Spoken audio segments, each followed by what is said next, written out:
Hello, beautiful people. Welcome back to our channel. It looks like we are actually in media trial as Mazi Nnamdi Kanu's name has resurfaced again. But this time around, the federal government is calling out Mazi Nnamdi Kanu, heaping quite a lot of allegations on him.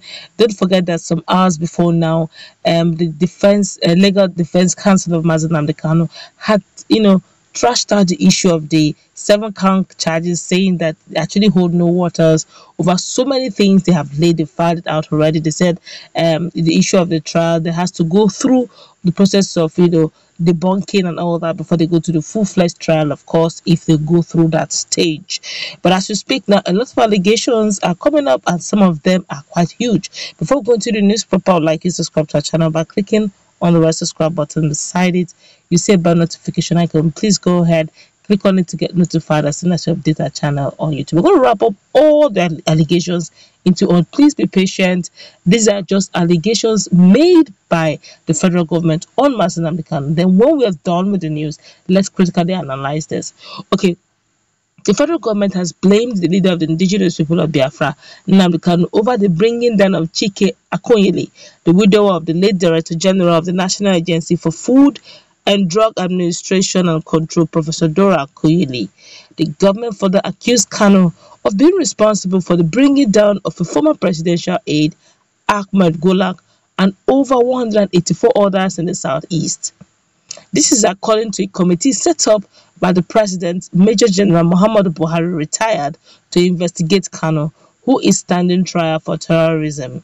The 24-member committee comprised members of the Federal Ministry of Justice, the Federal Ministry of Information, the Nigerian Police Force, the Department of State Services, the National Intelligence Agency, and the Defense Intelligence Agency.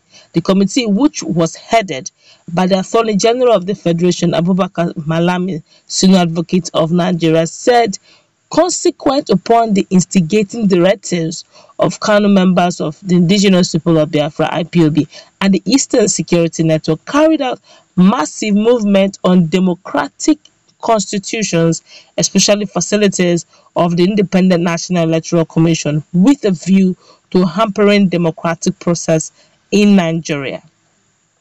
It said that the movement that were carried out between October 2020 and June 2021 led to the bringing down of over 175 security personnel. That's approximately.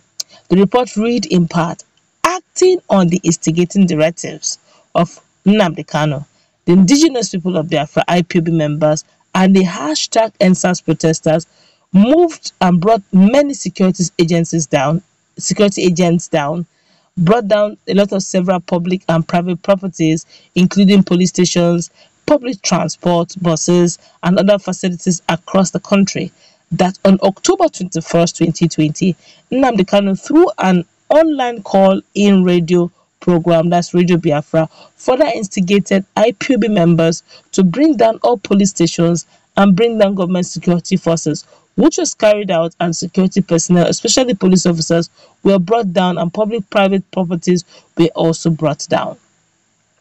That 175 security personnel were brought down by IPOB/ESN, comprising 128 policemen, 37 military personnel, and 10 other security operatives, bringing down of prominent Nigerians. Recently, they were bringing down of traditional leaders, Obi-Wan of Okwodo Autonomous Community, Eze Anayochukwu Dureburu, and Eze Samson Osunwa of Ihe Benowere Autonomous Community, as well as the bringing down of Dr. Chike Akonyele and 8 others, as well as the bringing down of Alhaji Ahmed Golak on May 30th, 2021. The committee found that as a consequence of Nnamdi Kanu's broadcast, there were 19 movements in INEC facilities that resulted in the bringing down of officers, as well as 18 INEC logical vehicles, several election materials, equipment, and ICT gadgets in Abia, Akwa Ibom, Anambra, Cross River, Enugu, Ebonyi, and Imo State. The Presidential Committee stated that 164 police stations and formations, including police headquarters, Owerri, Imo State, were brought down by IPOB, that's Indigenous People of Biafra, and ESN, leading to the bringing down of 128 policemen, while 144 were injured and 628 vehicles were destroyed. It said about 17,738 equipment were carted away during the IPOB ESN movement. That there were 3 IPOB, that's Indigenous People of Biafra ESN movement, or Nigerian correctional centers, that's correctional service, including the headquarters of NCOS. What it means is Nigerian Correctional Service, Owerri, Imo State, where 1,841 inmates escaped. That the headquarters of the Nigerian Immigration Service, Umuahia, Abia State, was also brought down by IPOB ESN, leading to the death of 1 officer. The report read, "My God, this is this one is huge. Oh, this is very huge." Well, it looks like before the whole legal transaction will move on, and every party had kept their evidences on. Don't forget that before now, the government of the day has, so to speak, they are a bit quiet over the issue of Mazi Nnamdi Kanu's cases, and they just recent past, I think some hours before the day of the trial, they now amended 7 count charges. I think the first time in 2015, 2017, yes, there was, I think, 11 count charge.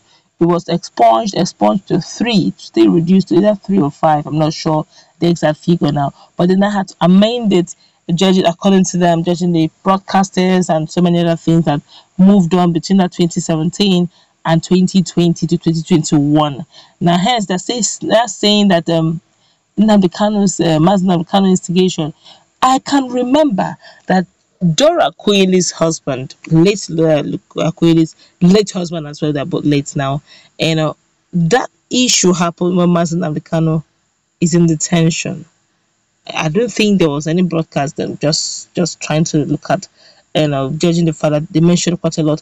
It was in detention. That Gulag, Mazi Nnamdi Kanu was not yet in the country when Gulag went down, and I think Gulag went down in Imo State during some, I think it has to do with elections, a lot of things. The level of insecurity in the country is a bit easy, to point fingers, especially when it comes to the issue of anybody taking the whole, going public and laying claims, because with what we are hearing, with what people are saying out there, a lot of things are happening.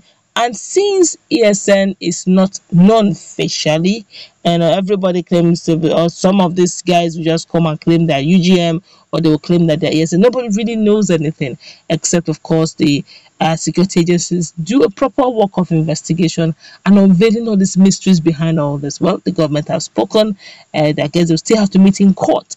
Let's meet in our conversation. What's to take? This is quite a huge one, but of course, we're also waiting for the Defense Counsel of Mazi Nnamdi Kanu to debunk or react to this.